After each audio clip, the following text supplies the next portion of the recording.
We just got the news here in San Diego, not 48 hours ago, that we're in purple, which means the COVID restrictions are increased and there's some things we were doing indoors. Our church has been fairly aggressive about trying to move back indoors with whatever we can. We keep people safe, but we have been indoors, and most of our worship is outside, but when the weather is tough, we can go inside. It's disappointing.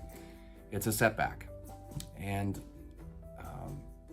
we're trying to process as a staff and as key leaders, what do you do and how do you adjust to this setback?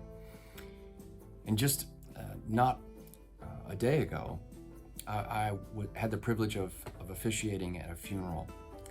And I was thinking back to hearing two grandchildren read the words of the psalmist that we often read during a memorial service. Though I walk through the valley of the shadow of death, I will fear no evil. Thy rod and thy staff, they comfort me.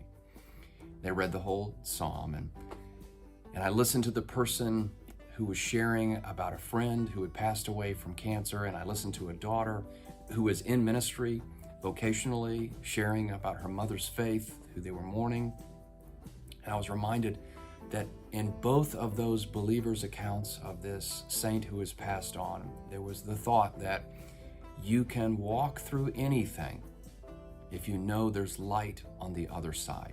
And I used it in a sermon a few weeks ago, and the words just popped into my mind again, that anything that sets us back, we can get through if we believe that on the other side of it, there is goodness and light. And so take hold of that today. And I want to encourage you, as I've been encouraging as many people as would listen, to be an encourager.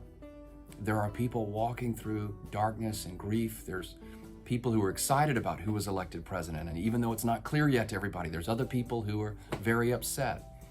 Be a beacon of hope and light and goodness. And remember who Jesus said he was. I am the light of the world.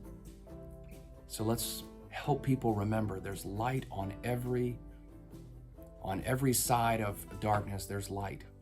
And believers, we adhere to that. Be comforted and be an encourager today, and know that it's an honor to keep praying for you. So if you have any prayer requests, send them along, and please pray for people who are not at their best right now. God bless.